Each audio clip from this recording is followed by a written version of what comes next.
aí, meu povo lindo, como é que vocês estão? Eu tô aqui hoje, vim aqui hoje conversar com vocês sobre um problema que é muito, mas muito comum na clínica psicanalítica, que é aquele sofrimento que a gente traz porque a gente fica esperando ser valorizado pelo outro e foi. A gente coloca um monte de expectativa, a gente espera se preencher de amor.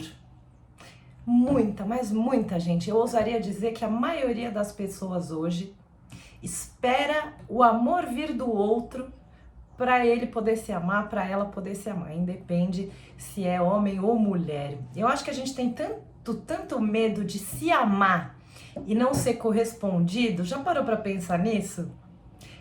Às vezes tem mais de uma voz conversando com a gente dentro da nossa própria cabeça.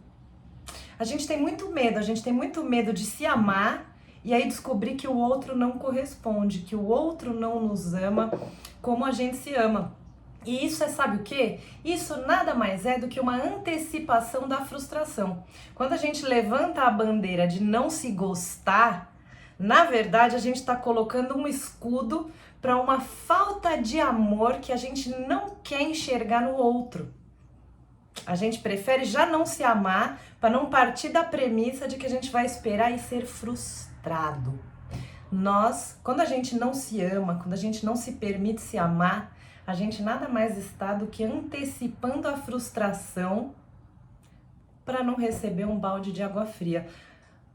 Poxa vida, será que a gente é de açúcar, galera? Será que a gente é tão pouco resistente à frustração? Eu pergunto muito para os meus clientes, né, meu amigo? O que vai acontecer se você se frustrar? Às vezes a gente dá uma volta tão grande na vida só para não encarar uma possibilidade de frustração, que eu me pergunto, vale a pena? Será que a relação custo-benefício dessa decisão tá adequada, tá apropriada, né?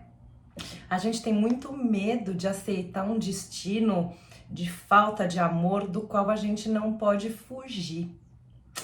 Na psicanálise, a gente entende o seguinte, que o amor que a gente põe tanto na gente quanto no outro, eles vêm da nossa energia de vida, que o Freud chamou de libido, mas eu prefiro chamar, energia de vida como se fosse uma garrafa de água. Então vamos imaginar que a minha tá cheia, né, que eu tô cheia de energia de vida. O que acontece? A gente tem os copinhos que a gente vai enchendo com a nossa energia de vida. Então eu tenho o copinho dos meus clientes que eu amo, eu tenho o copinho dos estudos que eu faço, eu tenho o copinho das comidinhas que eu gosto de fazer, tenho vários copinhos da minha família, então tenho vários copos que eu vou enchendo e tem um copão que fica lá atrás das cortinas, que fica nos bastidores, que é o copão do inconsciente. A gente alimenta muita coisa inconsciente com a nossa energia de vida. Muitas vezes, quando nos falta essa energia, quando a gente fica desgastado, pode ser que a gente esteja usando essa energia para manter reprimidos conteúdos que a gente não queira trazer para a consciência. Por quê? Porque são doloridos. A gente não é aquele ser humaninho que vive em função de evitar a frustração. Agora o que acontece é o seguinte, se abrir para se relacionar com alguém, seja amorosamente, seja de amizade, é sempre uma possibilidade da gente sentir prazer ou dor. Se a gente for querer se privar de toda a dor, a gente também vai se privar de todo o prazer. É aquela coisa da expectativa versus realidade, né? A gente não pode ter medo de expectar. A gente não pode ter medo de criar expectativa, porque é aí que a gente realiza os nossos desejos, é aí que a gente sai da zona de conforto. A psicanálise entende que esta energia de vida que a gente põe no copinho, a gente também pode colocar na gente mesmo. E o ideal é a gente ter um equilíbrio de energia de vida que está na gente e de energia de vida que está nos outros.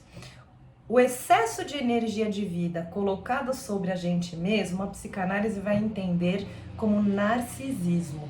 Quando a gente coloca muita energia de vida no outro e a gente fica vazio, Aí o Freud chamou isso de melancolia, que era a depressão na época do Freud. Hoje em dia a depressão ela tem uma característica completamente diferente do que tinha essa melancolia dessa perda do objeto, né? Então o objeto é o copinho onde a gente coloca a nossa energia de vida. Esse objeto pode ser a nossa família, pode ser a pessoa que a gente ama e lembra, pode ser a gente mesmo também. Quando a gente coloca toda a nossa energia de vida no outro, quando a gente sofre por não se sentir valorizado pelo outro, a gente está colocando a nossa garrafa de água inteira no objeto outro ou outros, que é, né? E aí a gente fica vazio. E é esse o sentimento de vazio que a gente tem quando a gente não se sente amado pelo outro. A gente depositou toda a nossa possibilidade de felicidade fora da gente, né? E aí tem um outro conceito que é muito importante no que diz respeito à valorização pessoal, que é o seguinte, é o conceito de psicoadaptação. Quando a gente se olha no espelho todo dia, a gente se adapta à imagem da gente que está no espelho. E isso pode fazer com que a gente perca a capacidade de se achar bonito. E isso acontece com todas as coisas. A gente se adapta e a gente cria tolerância. A palavra tolerância ela é muito usada para substâncias químicas, né? Então, criar tolerância ao remédio, criar tolerância às drogas mesmo, criar tolerância ao que quer que seja. Mas a tolerância psíquica, ela também existe. Por um lado, isso é bom, porque a gente se acostuma, se habitua, e aí onde mora o perigo? A gente se habitua a sofrer menos com coisas que nos incomodam, mas por outro lado a gente também se habitua a comemorar menos coisas que são legais, coisas que são boas. Então a gente se adapta à nossa própria imagem, a gente quer uma bunda maior, um peito maior, ou uma bunda menor, um peito menor, uma barriga maior, menor. A gente está sempre querendo mais. E é aí que a gente entra um pouco na depressão da atualidade, que é essa depressão de cobrança, de bater meta, de se tornar cada dia uma pessoa melhor ainda. Se amanhã não for um ser humano melhor do que eu sou hoje, eu sou um fracasso. Por quê? Porque a gente está psicoadaptado aos nossos sucessos. E isso é cultura do capitalismo, né? É a doença da velocidade, do sempre querer mais e sempre querer mais palmas dos outros. Então, se hoje eu tive 30 curtidas, amanhã 30 curtidas, eu já me acho um fracasso. Amanhã eu preciso de 50, depois de 100, depois de 1000. Mas precisar de palmas nos esvazia ainda mais, porque confirma, lacra, que a gente depositou mesmo a nossa energia de vida fora da gente.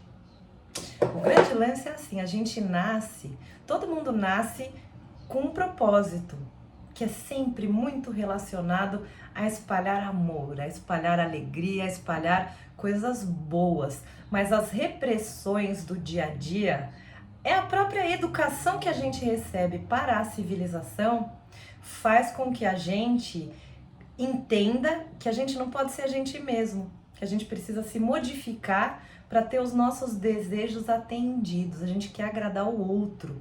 E isso vem lá da infância. A criança ela precisa de limite, mas ela não precisa de repressão. E todos nós passamos por repressão para que a gente possa se enquadrar na sociedade. E isso nos esvazia, sabe por quê? Porque a gente começa a acreditar que a gente precisa de uma máscara para ser aceito. E aí a gente chega na vida adulta, a gente já esqueceu quem a gente é, a gente já esqueceu que a gente pode ser amado exatamente do jeito que a gente é, e a gente fica o quê?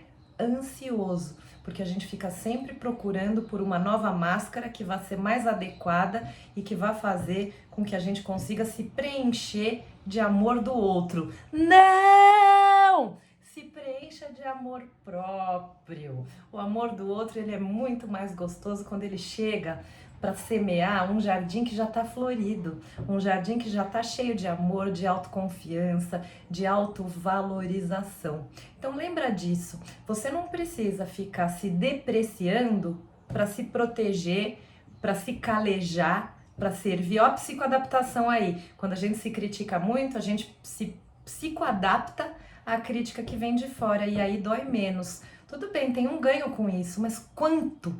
Quanto que a gente não perde ficando focado no negativo e se preparando para... A gente se prepara para se adaptar ao negativo, para não sofrer quando ele vier. E nisso a gente deixa de vivenciar o positivo. Então bora se valorizar, povo! Um beijo!